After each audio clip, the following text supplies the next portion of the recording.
Music.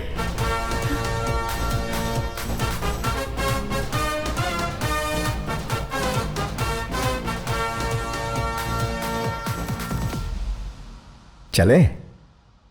कहां पर? हमारा अग्रीमेंट भूल गई क्या? अग्रीमेंट? कोई प्रूफ है? जय बाबू।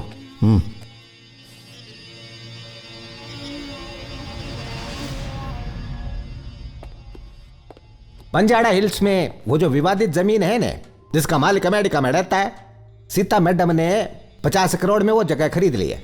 आधी रकम तो उन्होंने वो अपना मारवाड़ी सेठ चंदूलाल है ना, उससे लिया। लेकिन अब बस्ती के लोग वहां से निकलने को तैयार ही नहीं है। अब आपको उन लोगों को वहां से निकाल कर साइड को खाली करवाना होगा। अगर आपको डील ओके है तो मेरा ब्रोकरेज 2% होगा।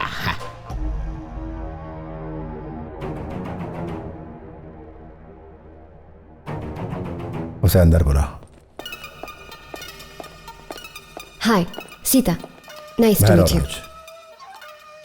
दुनिया के सारे दुख, गरीबों का दर्द, परिवार की तकलीफें सब बर्दाश्त कर सकता हूं, लेकिन एक सुंदर लड़की का दर्द नहीं। इसे हवस कहते हैं। इनकी बातों का बुरा मत मानना, ये मुझसे बहुत प्यार करते हैं। ये हमारे जय बाबू हैं। बचपन में जब मैं जॉन्डिस की वजह से मरने वाला था, इन्होंने मेरे पिता को 5,000 रुपए देकर मुझे मरने से बचाया था। सदा इनका आभारी रहूंगा। आज तक अपने किए पर पछता रहा हूं मैं। ये तो इनके प्यार दिखाने का तरीका है। मुझे तो नफरत दिखाई दे रही है सर।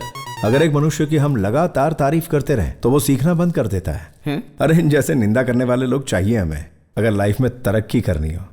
बहुत ज्यादा रिस्पेक्ट करता हूं मैं इनकी। मैं वहाँ एक शॉपिंग कॉम्प्लेक्स बनाना चाहती हूँ। एक जमाने में मैं भी उसी बस्ती में रहता था। 200 करोड़ तक का मुनाफा होगा, उसमें से 10% तुम्हारा। मैं एक MLA हूँ, लोगों का वो क्या कहते हैं जय बाबू? लोगों का प्रतिनिधि। हाँ। जो तुम हरगिज नहीं हो।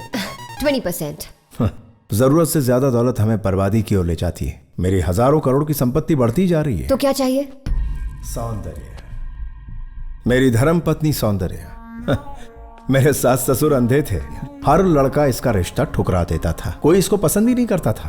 पर एक ना एक दिन किसी ना किसी को तो इससे शादी करनी ही थी ना। तो फिर मैंने अपना बलिदान दे दिया। झूठ बोलता है कमीना। इसने खुद MLA बनने के लिए एक MLA की बेटी से शादी की और इसके बेचारे ससुर ने खुश होकर इसे अपनी MLA की कुर्सी दे दी। जय बाबू क्या कह रहे हैं? मेरी पत्नी के घर में एक से बढ़कर एक बदसूरत लोग हैं और उनका सपना था कि उनकी अगली पीढ़ी खूबसूरत हो, और इसीलिए मेरे ससुर जी ने मुझे अपना दामाद चुन लिया। मैं तो बेचारा उनके स्वार्थ के आगे झुक गया। मैंने अपना पति धर्म निभाने में कोई कसर नहीं छोड़ी और इसीलिए आज दो अनमोल रतन है मेरे। लेकिन मेरे इस प्यासे दिल को हमेशा से बस आप जैसी खूबसूरत परी की तलाश थी। इसकी नीच सोच को मेरा प्रणाम। 90% मर्दों की सोच ऐसी ही होती है जय बाबू। कुछ ही मेरे जैसे साफ दिल वाले होते हैं जो डायरेक्ट बोलते हैं मैं तुमसे शादी करना चाहता हूँ। What? देखा कैसे भड़क रही है? इसे तो बख्श दे रे बाबा। तेरे सामने तो भयंकर राक्षस भी मिट्टी में मिल जाते हैं और ये बेचारी तो लड़की है। करेक्ट, तुम एक हसीन लड़की हो और मैं तुम्हारी मदद करूंगा, लेकिन बदले में तुम्हें भी मेरी मदद करनी पड़ेगी मुझसे शादी करके। ये शादी, कस्में, वादे, ऑल दिस नॉनसेंस मुझसे वर्कआउट नहीं होगा। तो चलो बिना किसी रिश्ते के साथ में रह लेते हैं।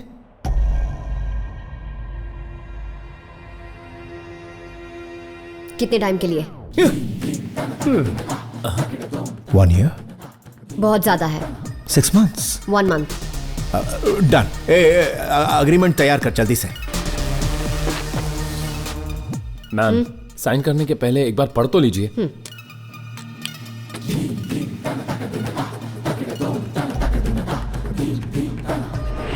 हाँ, साइन किया तो मतलब तुम मान गई थी?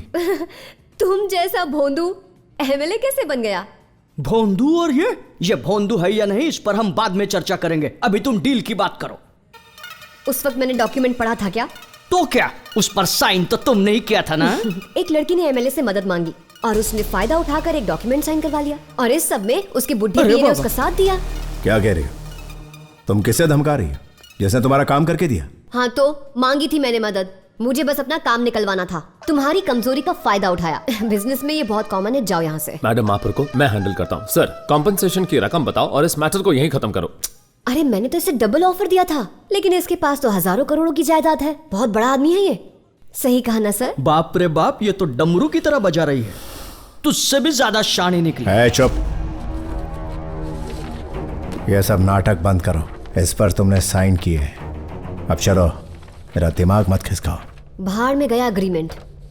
जानते हो ये क्या है? ये है तुम्हारी पार्टी का इलेक्शन मैनिफेस्टो। तुमने इनमें से 2 वादे तक पूरे नहीं किए। अपने लाखों वोटर्स को दिन दहाड़े धोखा दिया है तुमने। अब एक मासूम लड़की से जबरदस्ती भी कर रहे हो। एग्रीमेंट गया तेल लेने रे, इसको अपनी पार्टी में शामिल कर लेते हैं। सीता, बचपन में मैं अपने बाप के साथ खिलौने की एक दुकान में गया था। वहां मुझे खिलौना भाग गया। मैंने अपने बाप से कहा मुझे वो लेकर दो। उन्होंने कहा नहीं, बहुत महंगा है। दुकानदार ने कीमत कम करने से मना कर दिया। और क्या है ना, मुझे तो वो खिलौना चाहिए था। उसी रात को वो दुकान जलकर खाक हो गई, उस दुकानदार के साथ। लेकिन उसी आग में मेरा बाप भी चल बसा। आज पापा की बहुत याद आती है मुझे।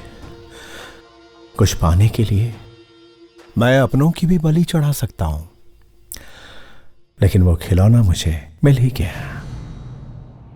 जैसे तुम भी मिलोगी, शानदार जरी की साड़ी में, सर पर लाल बिंदी, मोगरे का कचरा बालों में, परी की तरह। I love you.